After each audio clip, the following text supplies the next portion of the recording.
20 minutes past 7 a.m. in the morning, which for those that know me is a very late start. I normally start before sunrise. I've got with me the Phototech G6 gimbal and my SONY ZVE10, which has gone out of production for a while, I understand, because they can no longer get the parts for it, and I'm sure it'll come back into production soon, so it's been withdrawn for a while. But I want to see if I can put my SONY ZVE10 on the Phototech G6 Max gimbal.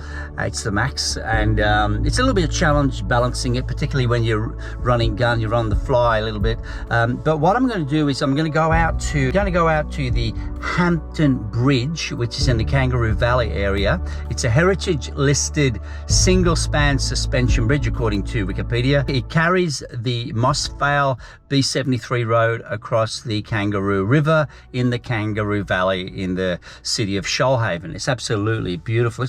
It reminds me of England. So I'm going to set up my GoPro on the dash to film some of the journey, because it's just beautiful, beautiful countryside. And if the sun stays out, it'll be worth seeing. The bridge is 123-year-old, which is pretty old in Australia terms. It's not in European terms, but it's pretty old for Australia, and it's a bit of an icon. Okay, so I better get going. I'll set the dash cam up, and hopefully I'll get my Sony out, and I'll use my Phototech G6 Max. I do not have my laptop with me, so I don't have Catalyst Browse. But I do have my LumaFusion video editing app with me, which I've paid about $47 for. I really like it a lot. But it has recently had an upgrade, and it's got the lock and load stabilization by Core Melt in it. Now that costs a lot of money if you buy that. It's about $160 US or something. It has it in there for free at this stage. I certainly haven't paid for it. And if I need to, I'll use that, and I'll do a comparison between the lock and load stabilization by Core Melt in the LumaFusion video editing app and the Phototech G6 Max. One thing I can't do is I cannot control the Sony ZVE10 from the Phototech G6 Max itself. The controls will not sync with the camera, and I've tried to upgrade the software, tried for hours to do that. I cannot at this point do that, so I don't know, that's an issue. It's not an issue for me. I don't mind not using the gimbal itself is extremely good for stabilization with the camera, particularly the size of the Sony ZVE10. But if you're looking for a gimbal that will actually control the camera as well, as yet I cannot get the Phototech G6 Max to do that. If you've got answers, if you can help, great. I've tried to ask other people, but no one's given me an answer for that one yet. Okay, so let's hit the road. We got about an hour or 53 minutes of driving to go through the beautiful Kangaroo Valley countryside.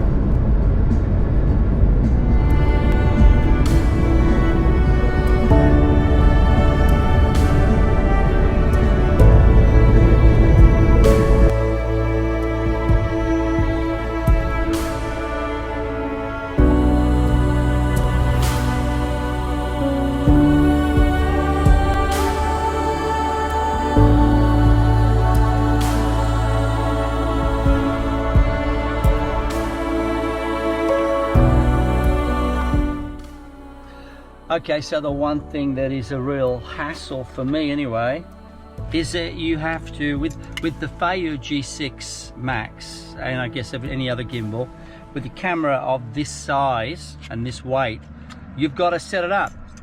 And it takes time. It's not a quick fix. You've got to screw the thing together, and you've got to balance every axis, and then you got to remember to have this thing open too when you do it. So it's going to take me a few minutes, 5 minutes or so, to get it set up, hopefully. And but that's the only downside. If you want to do something quick, you can't unless you've already got your gimbal set up and you leave it on there. And who of us do that?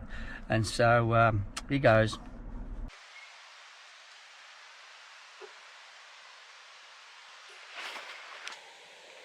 Okay, so this is the first time I've used my Sony ZVE10 for filming for a month or so, and I've had a few health issues that I've been working through, and they should all be good. I'll need surgery in February this year to fix a problem that could be concerning if I don't have the surgery, but I will. And so after a time of recovery, I should be back on track. So with all the tests I've been going through, and some of them were not very pleasant, it's a man's thing. Okay, so this is my first SONY ZVE10 follow-up review for quite some time, and I apologise for that.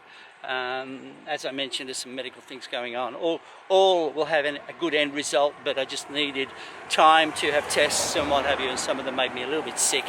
But I'm doing fine now, actually, absolutely fantastic. And after some surgery in 2022, I'll be absolutely jumping out of my skin. So I'll be a new Dave Palmer.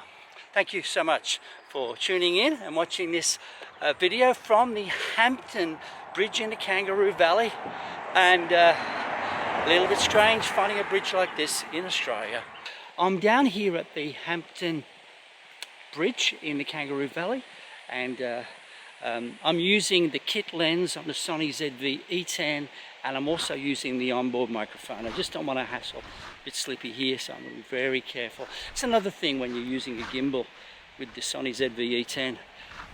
It's not an action camera, so you really have to be careful. And it's a little bit muddy here, and had a bit of rain. I do not want to slip. So sorry I can't give you a review on how the Feiyu G6 Max connects to the camera, because I just cannot get it to connect to the camera. So that's a challenge I have to really look some more at when I have time to do so. I just don't have that time at the moment. So this is the best I can do. I'm okay with it, just operating it on the camera, although I must admit it would be more convenient to actually be able to press a button on the gimbal itself and actually do it.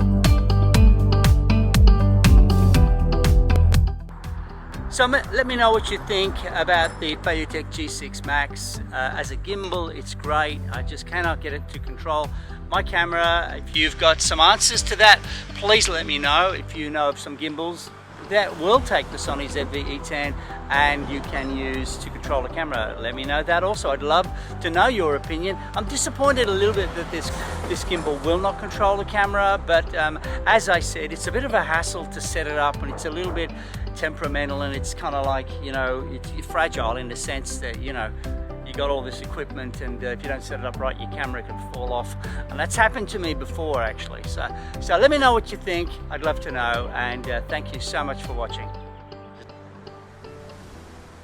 Okay, so it's just gone 5 AM in the morning, and I'm out at Bombo near Cathedral Rocks in New South Wales, just to get a sunrise. It's been overcast for days, and so hopefully we'll get a bit of colour in the sky.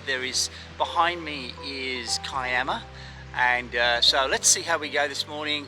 This is just a bit of an add-on to my video about stabilisation.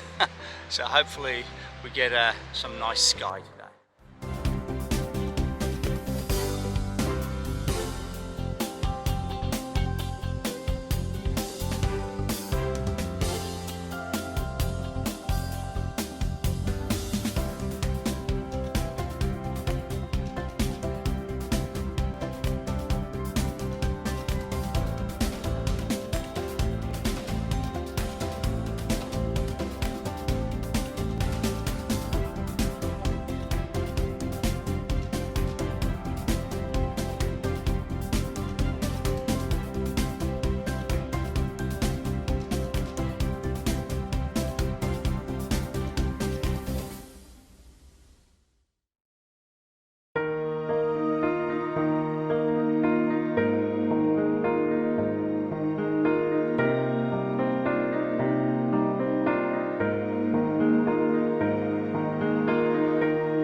Oh, I need to add, I'm using the microphone in the camera. I'm not using, I like to normally use an external microphone and external recorder, but I'm not. I'm using the microphone in the camera with the wind muff, and I am not using a gimbal. I've got my camera on the end of my tripod at the moment.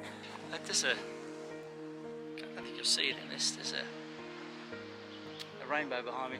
But yeah, got my camera on the end of my tripod, no stabilisation at all, and so any stabilisation I need to do, I'll need to do it in LumaFusion later, but I just thought I'd deliberately do it like that. Don't want to be hassled with a gimbal when I'm trying to just take photographs. So this morning was really about the photographs and the drone footage, and I'm very happy with the drone footage particularly. A bunch of kids were here, and they were having fun as kids do.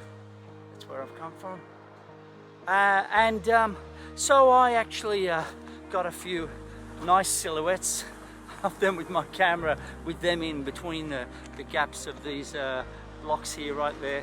So I got some nice shots of them in there. Hope they don't mind that, but they were having fun taking photographs of each other, doing their model shots and their selfies, which is awesome.